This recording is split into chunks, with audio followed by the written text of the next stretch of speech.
네, 안녕하세요. 서울창업허브와 함께하는 스타트업 단계별 자금 조달 제3강을 시작하도록 하겠습니다. 네, 이번 강에서는 개발 동기에 대해서 좀 집중적으로 알아보려고 합니다. 개발 동기. 왜 잘 써야 되냐? 사업계획서의 어떤 첫 페이지를 장식하는 부분인데 첫인상인 거죠. 우리가 소개팅을 한다 생각했을 때 누군가 남녀가 이렇게 처음 만나잖아요. 그랬을 때 첫인상을 보고 결정하는 부분이 좀 많죠. 사업계획서도 똑같은 것 같아요. 심사위원들이 여러분들의 사업계획서를 딱 보고 아, 괜찮네, 느낌 있네, 컨셉 괜찮은데 라는 생각을 갖는 거는 뒤에 페이지를 넘기고 결정하는 게 아니에요. 그 앞 페이지에 딱 개발 동기, 왜 만들었지? 이 사람이 도대체 무슨 생각으로 어떤 문제점을 해결하려고 만들었지? 를 보고 결정을 합니다. 그래서 굉장히 중요한 페이지고 여담이지만 실제로 심사를 하다 보면 심사평가표가 있습니다. 점수가 있는데 개발 동기는 보통 20점 내지 30점이 들어가요. 많은 부분이 차지하고 있는데 근데 실제로는 더 큰 부분을 차지하고 있는 것 같아요. 점수로 나와 있지 않지만 왜냐하면 심사위원의 마음이 그 다음 페이지를 넘길지 말지를 결정하는 페이지인 것 같아요.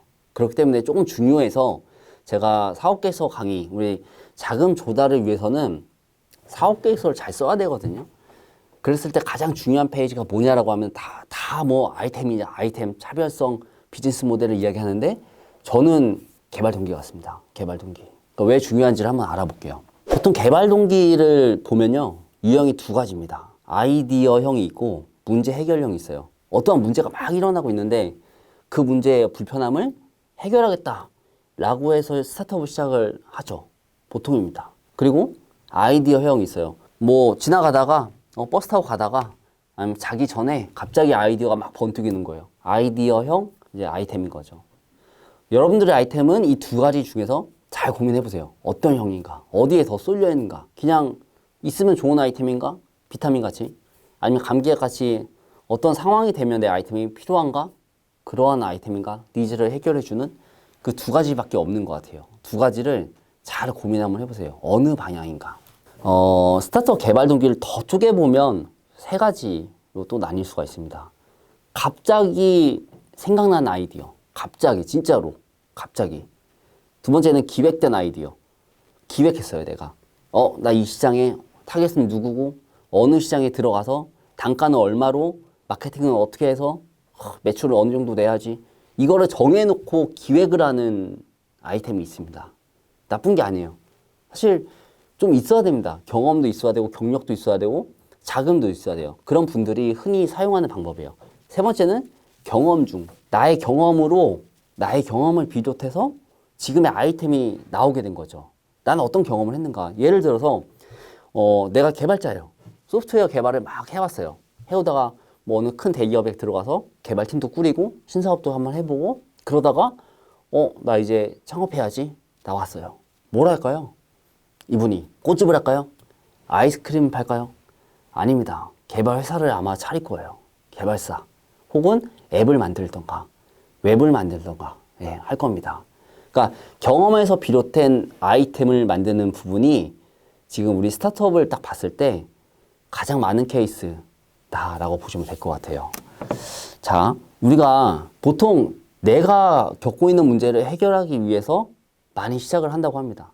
그러니까 다수의 문제를 해결하는 게 아니고 내가 불편해서 시작을 했다 라는 의견이 또 많아요. 그래서 그거를 그냥 저는 이런 불편함이 있어서 해결하려고 이 아이템을 개발했습니다. 이렇게 하지 마시고 조금 더 쪼개보세요. 쪼개보시면 많은 내용이 나옵니다. 언제부터 언제까지 나는 이런 문제를 겪었는가? 우리 사업계획서에 쓸 때. 그리고 그 문제로 얼마나 많은 스트레스를 받았고 어떠한 영향이 또 있었는가? 세 번째는 문제 해결을 위해서 노력을 많이 해보았는가? 어떤 경쟁사 제품이 또 있잖아요. 막 구매를 해봐서 내가 또 사용해보고 이용해봤는가? 네 번째는 그 노력의 결과가 나를 어느 정도 만족을 시켰는가. 써봤더니 만족을 못하는 거예요. 10점 만점에 한 5점 만족하는 거예요. 그때 생각이 들죠. 내가 만들어도 이거보다 낫겠다 해서 창업을 결심하는 친구들도 있습니다. 다섯 번째는 그래서 내가 찾은 아이템이 무엇인가. 경쟁사보다 낫다라고 했을 때 뭔가 있을 거잖아요. 그게 무엇인가 라는 겁니다. 여섯 번째는 고객 검증의 결과로 사업 아이템을 선정하였는가. 아이디어는 많아요. 막 이것저것 많이 생각합니다. 그런데 고객에 대해서 잘 알고 다가가서 물어보고 캐치하고 그래 나 이 아이템 해도 되겠다 뭔가 확신이 들잖아요. 그 아이템이 뭐냐라는 거예요. 더 쪼개보면은 6가지 말씀드렸는데 내가 문제를 겪고 있다 보다는 이 6가지에 의해서 개발 동기를 좀 써내려 가시면은 좋을 것 같아요. 자, 그래서 이 페이지를 보시면은 컨셉을 정하는 게 또 중요합니다. 제가 컨셉을 우리 앞강에서도 계속 말씀드리고 있는데 누구나 공감하는 컨셉이 있고 나만 아는 컨셉이 있어요. 그러니까 나만 안다는 거죠. 문제를. 나만 아는 문제, 누구나 아는 문제. 어떨 것 같아요? 심사위원 누굴까요? 심사위원도 누구나에 포함되겠죠? 그러면 심사위원을 설득하려면 누구나 아는 문제를 공론화 시켜야 되는 거예요. 나만 안다. 아, 내면 깊숙이 알고 있는 그 문제를 끄집어내서 쓴다. 이게 아니라 들었을 때, 맞아. 그 문제야. 그 문제, 심각한데? 이 반응이 나와야 되는 거예요. 근데 그 데이터 어디서 찾죠? 논문이나 우리 뉴스나 네이버 들어가면 뉴스 나오죠? 구글 링크도 많이 나올 겁니다. 어떤 뉴스에도 나올 거고. 그러한 헤드라인을 뽑아내서 넣는 거예요. 사업 계획서에. 아, 여기서 뭐 이랬다, 저랬다. 봐라. 많은 이슈가 되고 있지 않냐. 그래서 내가 해결하려고 한다. 이렇게 하면 좀 다르다는 거죠. 그래서 우리가 해결 방안을 이야기할 때는 반드시 그 전에 문제가 나와줘야 돼요. 문제가 심각하다. 그러니까 문제를 아주 극대화시키는 거예요. 아, 정말 심각해. 이 문제 지금 날린 거예요. 그래서 내가 해결을 해야 된다. 라고 해야 됩니다. 저도 이제 심사를 하다 보니까 보는 딱 부분이 생겼어요. 문제점과 문제 해결. 이 2가지를 주로 보는데 문제가 없어요. 대부분. 그냥 좋대요. 내 기능이 뭐고, 어떻게 만들고, 돈을 어떻게 벌 거고, SNS 마케팅 할 거고, 이런 내용들이 많다 보니까 자금을 조달을 뭔가 해줬을 때 정부에서 이 팀은 5천만 원 지원을 해줬다라고 봤을 때 이 문제가 어느 정도 해결될지가 보이지 않는 거예요. 그랬을 때 심사 점수를 낮게 주는 저를 또 보게 되거든요. 그래서 여러분들께서 불편한 상황을 아주 극대화시키세요. 그게 자금 조달을 잘 받을 수 있는 포인트 중에 하나입니다. 그리고 가설을 만들어주는 거예요. 가설. 만약에 내 아이템이 나온다면 이러한 문제들은 해결이 될 수 있다. 있을 것이다. 있을 것 같다. 라고 가설을 3가지 정도만 세워주시면 될 것 같아요. 그리고 그 가설을 뭔가 내가 검증해 나가는 과정들 있잖아요. 그 과정들을 하나씩 써내려가 보세요. 그러면 사업 계획서가 굉장히 매력적으로 보일 겁니다. 상대방에게. 노력을 했다. 나는 발로 뛰었다. 나 이렇게 가설도 세웠고 하나씩 검증해 가고 있다. 그런 와중에 자금이 조금 부족해서 지원을 하게 됐습니다. 이거랑 그냥 돈 주세요는 많이 다른 거죠. 그래서 여러분들이 발로 뛴 데이터를 잘 넣는 게 좀 주 포인트다라는 거고 내 생각을 최대한 뺀다. 개발 동기에서. 그러니까 왜 만들려고 하는가에 대해서 내 생각을 막 주저리 이야기할 필요는 없어요. 사실은. 그래서 고객이 중요한 것 같아요. 고객이 정말 힘들어하고 있다. 불편해하고 있다. 어렵다. 그런 니즈를 잘 뽑아내서 헤드라인으로 넣는 거.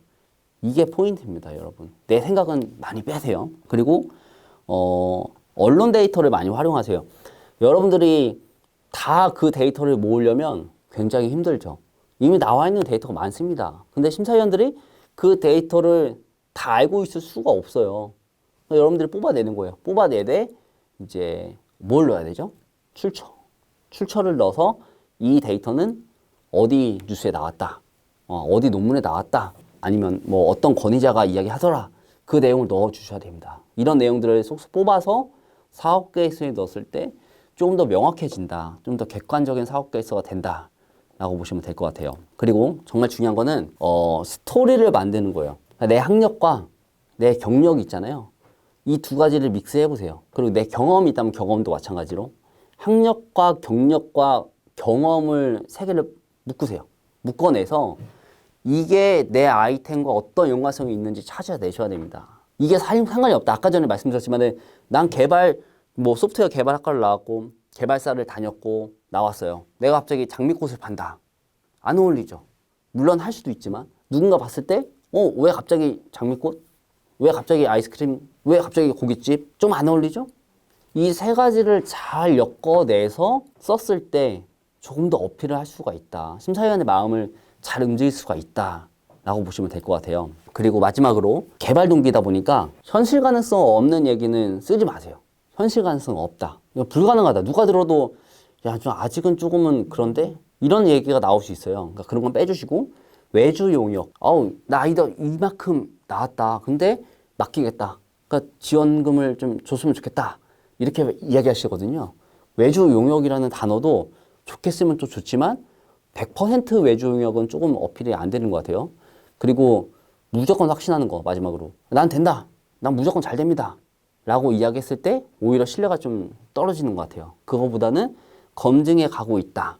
그러니까 어느 단계에서 자금이 좀 필요한데 그런 자금을 좀 지원을 해줬으면 좋겠다. 라고 쓰는 게 더 좋을 것 같아요. 그런 방법들이 실제로 심사위원들의 마음을 잘 움직일 수 있다라는 겁니다. 네, 그래서 이번 상강에서는 개발 동기에 대해서 좀 말씀을 드렸는데 그냥 만들겠다가 아니라 내가 왜 만들고 싶어 했는지 과거부터 지금까지 그리고 고객들을 어떻게 만나왔는지 자금은 왜 필요한지에 대해서 명확히 기재하는 부분이라고 봐주시면 될 것 같아요. 좀 이해가 되셨나요?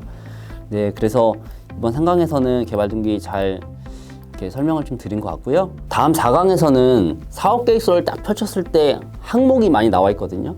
그 항목별로 중요한 체크 포인트가 있습니다. 그 부분들을 짧게 압축해서 설명을 드릴 테니까 4강도 많이 들어주시면 고맙겠습니다. 감사합니다.